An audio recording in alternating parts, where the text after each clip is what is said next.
Students, this is lesson 2 for the chapter Molecular Basis of Inheritance. At the beginning of this video, let's discuss some historical aspects about the structure of DNA and its discovery. The DNA, which is a nucleic acid, it was first isolated by a scientist named Friedrich Miescher in 1869 from the pus cells and termed the materials as nuclei. Then Hartwig in the year 1884 proposed that nuclein to be the carrier of the hereditary trait. And because of their acidic nature, they were named nucleic acid. And after that, Altman in the year 1899, he finally termed the DNA as the nucleic acid because it is present within the nucleus and it is acidic in nature. Then Fischer in 1880s, he discovered the presence of the purines and the pyrimidines in these nucleic acids, that is both DNA and the RNA. Then Levin in 1910 found deoxyribose nucleic acid to contain phosphoric acid as well as deoxyribose sugar. And he characterized these 4 types of nucleotides present in the DNA molecule. Then in the year 1950, Erwin Chargaff, he found that the purines and the pyrimidines content of the DNA was equal. That means the adenine, thymine and guanine cytosine are constant. As you have found in the last class that adenine, it always pairs with thymine and cytosine, it always pairs with guanine.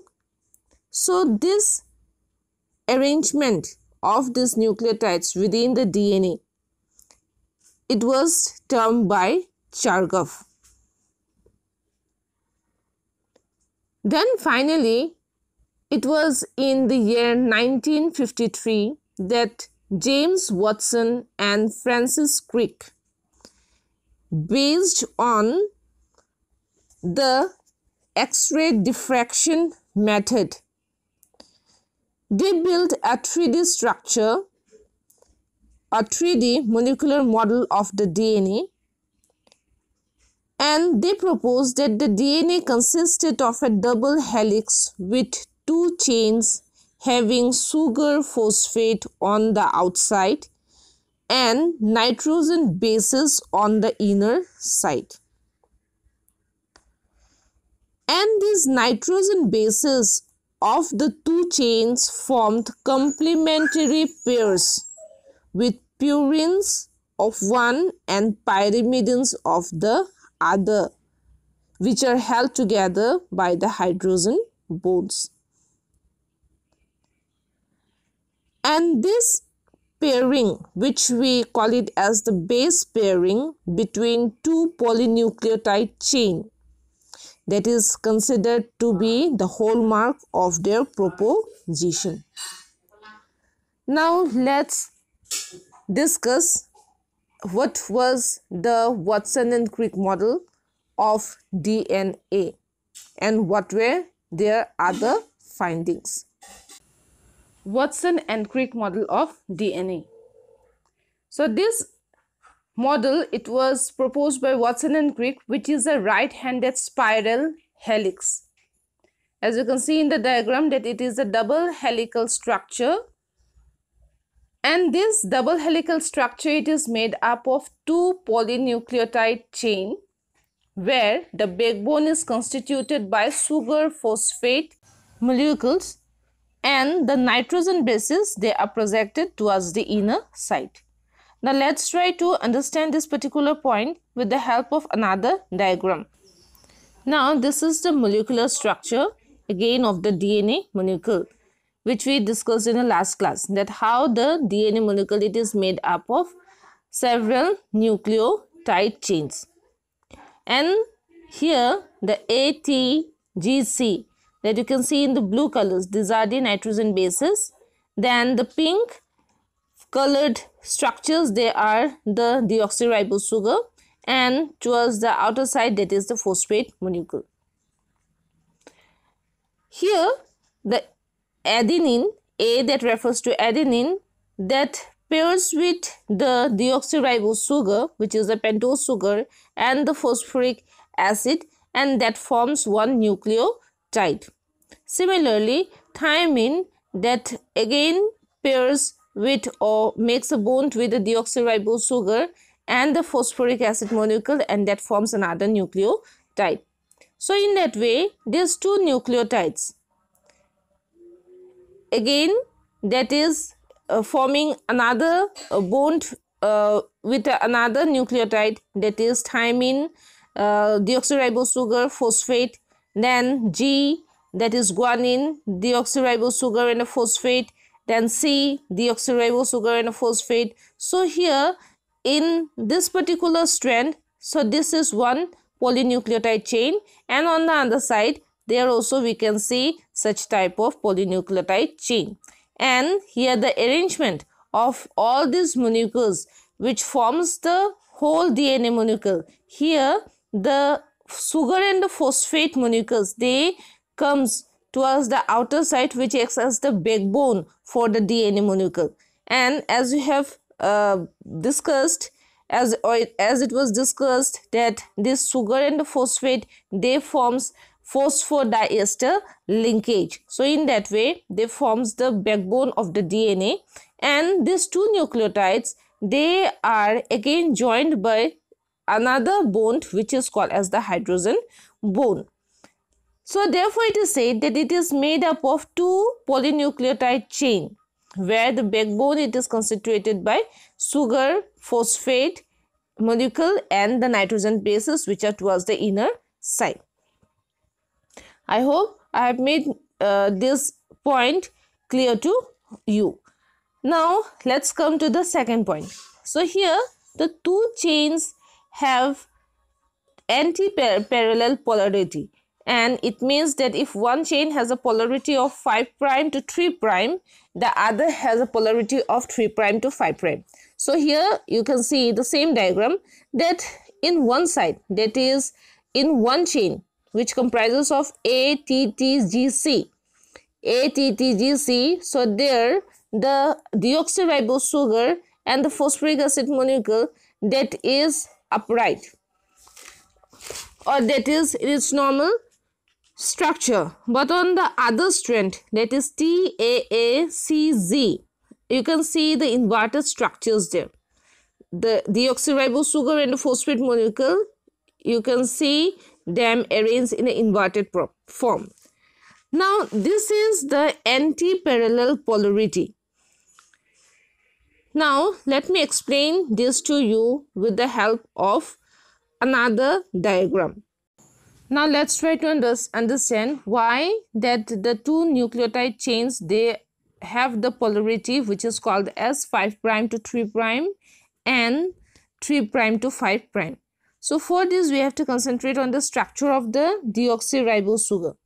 As you can see, the deoxyribose sugar, that is the pentose sugar, which comprises of 5 carbon. And in the diagram you can see carbon 1, carbon 2, carbon 3, carbon 4 and carbon 5. And the other structure, that is of the phosphoric acid molecule. Now for understanding this polarity of the polynucleotide chain, here the bonding between this deoxyribose sugar and the phosphoric acid molecule, in between the nucleotide molecules, which makes a single strand of the DNA molecule, that is required. Now during the formation of this polynucleotide chain, as you can see in the diagram, that the deoxyribose sugar and the phosphoric acid molecule of the first nucleotide, here the phosphoric acid, the first phosphoric acid, so that is bonded with the 4th carbon, and the 5th carbon, that is free there. As you can see in the diagram, that it is written 5'. Now if we come to the second nucleotide, then here the phosphoric acid that is linked or bonded with the third carbon of the first deoxyribose sugar and the fourth carbon of the second deoxyribose sugar, and in that particular way it is extending towards the last nucleotide, and there that third carbon that remains free. So this particular strand will be now called as the 5' and the 3' strand. And on the other side, which is the anti-parallel one, though they are parallel, but here they have anti-parallel polarity. That is because that there the sugar and the phosphoric acid that is present in the inverted form. So therefore, as it is in the inverted form, so there the 3', so that is free there, and 5' here it is free here. So therefore, these two strands which runs parallel to each other, but they have the anti-parallel polarity, and therefore one chain which have the polarity of 5', here 5', that means the fifth carbon that is free, and the 3', that means the third carbon that is free. So one chain that is called as 5' to 3', and the other strand which runs parallel in the DNA molecule that is called as 3' to 5'. Now let's come to the third point, that the bases, here bases, it means the nitrogen bases, which is ATGC. So the bases in the two strands are paired through hydrogen bond. So as you can see that the adenine that pairs with thymine. So here adenine and thymine, it is connected with each other, or it is bonded with each other with two hydrogen bonds, and cytosine and guanine, or guanine or cytosine, so that is connected with 3 hydrogen bonds with each other. Therefore it is said that a purine always pairs with a pyrimidine, and a pyrimidine always pairs with a purine. And here the base pairing, which we call it to be the base pairing, and as it was proposed by Chargaff, that adenine that always pairs with thymine, and guanine that always pairs with cytosine, or we can say that thymine always pairs with adenine and cytosine always pairs with guanine. Now let's come to the fourth point of this Watson and Crick model of DNA. Here the two chains are coiled in a right-handed fashion, or this we can call to be the right-handed helix of the DNA, and the pitch of the helix, that is the diameter of the helix, that is 3.4 nanometer, and as you know 1 nanometer is 1 billionth of a meter, so that is why it is 10 to the power minus 9 meter. And in each of the turns of this helical form, as it is in the form of a spiral helix, so in each of the turn there are about 10 base pairs in each turn. So that is ATGC, such type of base pairs. So it comes around 10 base pairs in each of the turns in case of this DNA helical structure.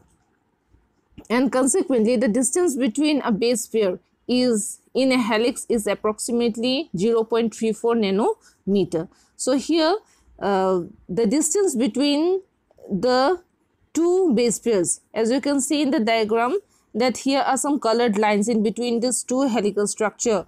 So this green, they are called to be the adenine, then yellow, pink, this is the red, that is thymine, and the blue one, that is cytosine, and this black one, this is the guanine. So that is the arrangement of this ATGC pairing, which is shown in the form of these sticks here. So there, in each of the pairs of these bases, the distance between two base pairs, that is 0.34 nanometer. Then comes the fifth point. Here the plane of one base pair takes over the other in double helix. This, in addition to hydrogen bond, confers stability to the helical structure. So that means that it forms a particular helical pattern because of the bases, and these two helical pattern of these nucleotides that is present there in the DNA molecule, that remains stable because of the hydrogen bonds that is formed in between nucleotides of these two nitrogen bases. So these are some of the points that was discussed for the 3D structure of the DNA helix. And for this particular structure, Watson and Crick, they were awarded the Nobel Prize in the year 1962. So this was about the Watson and Crick model of the structure of DNA. Now let's discuss about the structure of nucleosome, or the packaging of the DNA helix. Now, as you know that DNA, it is a long polymer of the polynucleotides which are enclosed within the nuclear membrane, which we call it to be the nucleus. Now, for the transmission of characters, as you know that this DNA fibers or DNA helix, that we also term it as the chromatin fibers, that takes the shape of the chromosomes. So the formation of this chromosome that takes place through a packaging process that takes place within the nucleus of the living organisms, and it is different for that of the prokaryotic cell and for the eukaryotic cells. In case of the prokaryotes, such as the E. coli, which is a bacteria, though they do not have a well-defined nucleus, that means they are the DNA material, it is not bounded by a nuclear membrane, but the DNA is not scattered throughout the cell. The DNA, which is a negatively charged particle, is held with some proteins, and these proteins, they are non-histone proteins which are positively charged, and it is present in a region termed as the nucleoid. And the DNA in nucleoid is organized in large loops held by these non-histone proteins.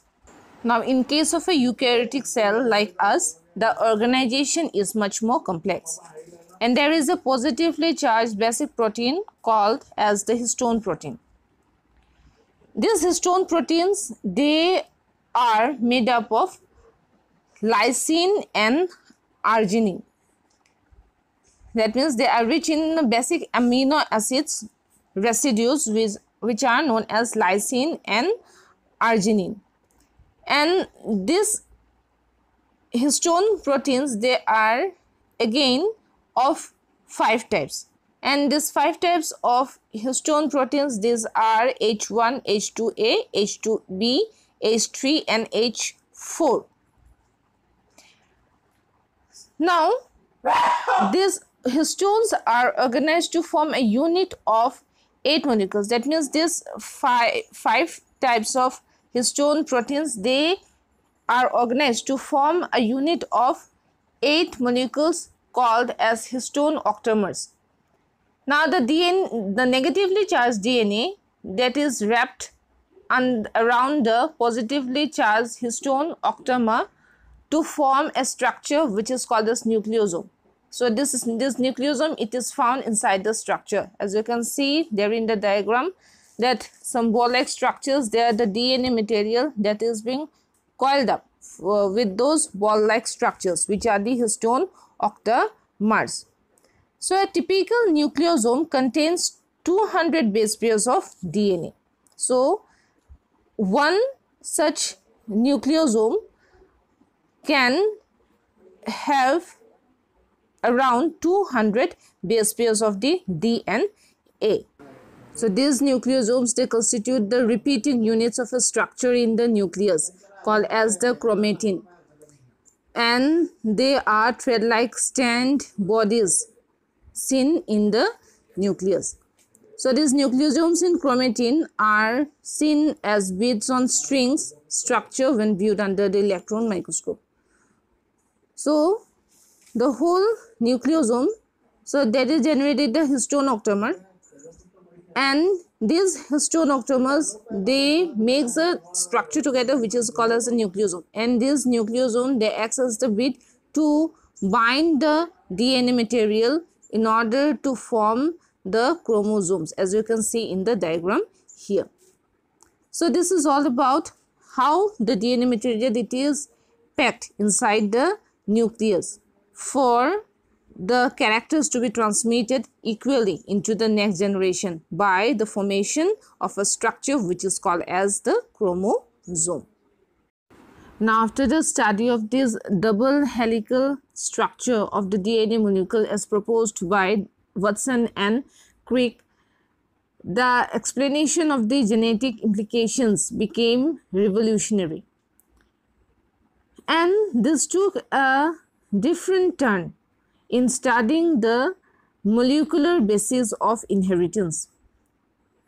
So just after the 3D model of the DNA, Francis Crick proposed the central dogma in molecular biology, and this central dogma stated that the genetic information flows from the DNA to RNA, and this RNA, it becomes protein. The DNA, as you can see in the flow diagram here, that what is the central dogma, the DNA, they can make their daughter copies of DNA, which is called as a replication. From this DNA, RNA are formed, and that particular process, it is called as transcription. And from the RNA molecule, the protein molecules are formed. That means to make a protein molecule, a DNA molecule can code the characters, or every code, it is present there in the DNA molecule.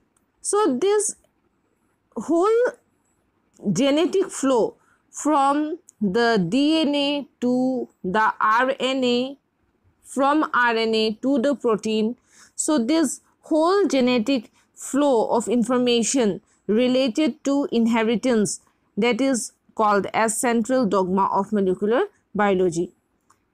And later, in case of the viruses, it was seen that here the reverse takes place. That is, the genetic flow of information is from RNA to DNA, then again to RNA, and from RNA then it becomes proteins. So this is seen in case of some viruses. So this is called as the central dogma of molecular biology, from where we are going to study the chapter which is called this molecular basis of inheritance.